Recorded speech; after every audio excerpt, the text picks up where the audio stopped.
For today's Culture Crawl, I'm going to be sharing some tidbits from my own personal life with you. Some of the things that I love to do when I'm starting to feel a little bit stressed or overwhelmed with my daily routine is I like to make sure that I make time for myself. Instead of going out or hanging out with friends, I like to check in. Perhaps sometimes I can stay at home and journal or read a book, or sometimes even take a nap. Half an hour nap can do wonders. One of my favorite things to do though, when I'm feeling slightly stressed or overwhelmed, is going out in nature. Vancouver is such a beautiful city, and I live so close to this beautiful body of water. I love to come down here and maybe watch the sunset, or just take some time to close my eyes and perhaps meditate. Meditate by the water, listening to the sound of the water hit the shoreline. I like to find a comfortable seat and make sure that I'm sitting up tall, the chin is away from the chest, and the crown of the head is lifting up and reaching towards the sky. And then I like to close my eyes and just breathe.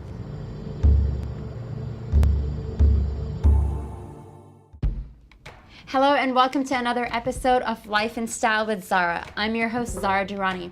Today joining with us is a very special guest, Lama Marut, who is visiting us from Australia. How are you doing today? I'm doing great. Thanks for inviting me. Thank you for being here. So what brings you to Canada? What brings you to Vancouver? Well, I've been to Vancouver, I don't know, maybe 8 or 9 times doing teachings here. And I'm here this weekend to do a group retreat out at Bowen Island on how to be happy. How to be happy? Yeah. Can you just teach people how to be happy? I can. You can? I can. Teach me. Well, it's not, what is the secret? well, it's not something that I thought up myself because I couldn't. I lived 30, 40 years of my life very unhappy, and then I found my teacher and the path. And you know, of course, Buddhism is famous, I think, for 2 things. We're famous for happiness, and we're famous for suffering. You know, the Dalai Lama has written books on happiness, talks about happiness all the time, but the first thing that the Buddha said is that life is suffering. Unless you have a spiritual path, your life is just one series of disappointments, actually, of big ones, and in between the big ones, a whole set of smaller ones. You know, we lose the things that we want to keep.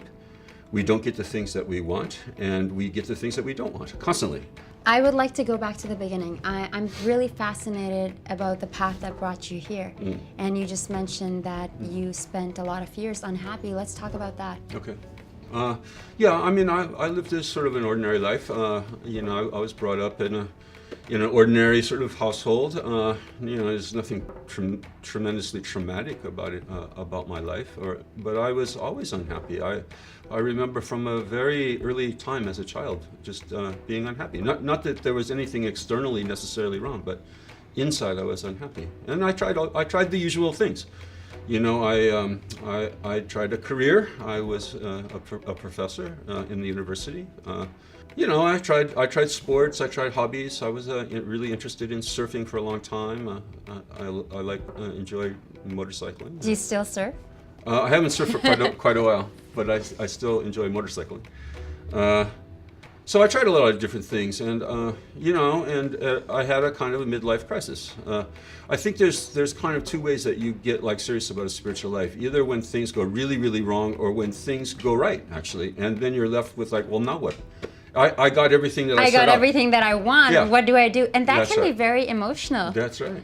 That's right. It can be very frustrating. And I think, in fact, I think that that's kind of what's happened culturally in North America, is that a lot of people got exactly what they were promised. In the, you know, like post-World War II, consumer capitalism arose in a big way, and they said, you know, if you have the stuff, if you get the material goods, that will sell you. I want, happy. I need. You need to have this, otherwise you won't be happy. That's you right. need to No, get they're those still doing shoes. You need to have that dress. Without that name brand, you won't be happy. That's right. So what are your thoughts on that? Well, it's a dead end. There's no end to it. It's a bait and switch game. As soon as you get as soon as you buy something that they tell you to buy, then, you know, in a couple of weeks or even hours nowadays, They said, no, no, not that. How about this other new thing? So it's a constant. The economies of our economies nowadays are based on constant dissatisfaction. You're going to teach people how to be happy. Yeah. How do you do that? Well, there's in case the cameras break before the end of our interview, I'll just cut right to the chase. Here's how you be happy. Stop worrying about your own happiness all the time and worry about the happiness of somebody else. That, in a nutshell, is how to be happy, and that's the karma. That's the karma for happiness. If you are trying and you're doing your best to see that other people are happy, the karma is that comes back at you as people looking like they're trying to help you be happy. But do you think that can lead you towards, in today's society or in the Western world, as a pushover? Like, I'm from Pakistan and I've been in Canada for 11 years, and a lot of times I find that my kindness or generosity or whatever is taken advantage of, or people would think that you're naive or too simple-minded, and just a silly person. They don't know the way of the world. So what do you think about that? Well, I don't think there's any connection. I think that if you are truly being kind and acting selflessly and generously towards other people, that nothing but good could come from that. But if people respond to you in the moment in a sort of a negative way, that's coming from old karma. That's coming from what you have done selfishly and with animosity in the past. So there's actually there's no relationship.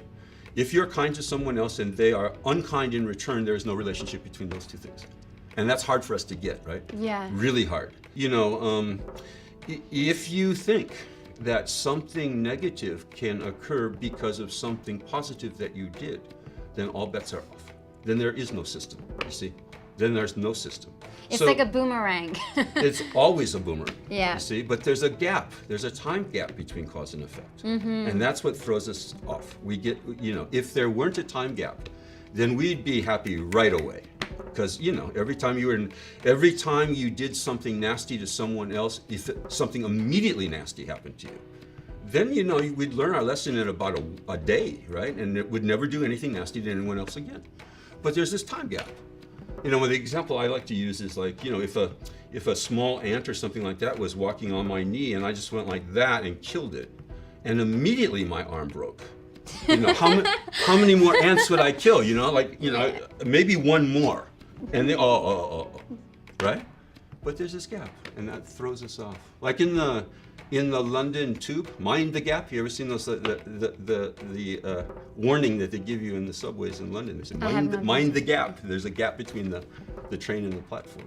So we have to mind the gap and realize that nothing good goes to waste, and nothing bad goes unpunished. And it's not like some God in the sky is watching everything, or Mr. Karma's on Alpha Centauri with a supercomputer going enter, oh look what they did, enter. It's in our own minds.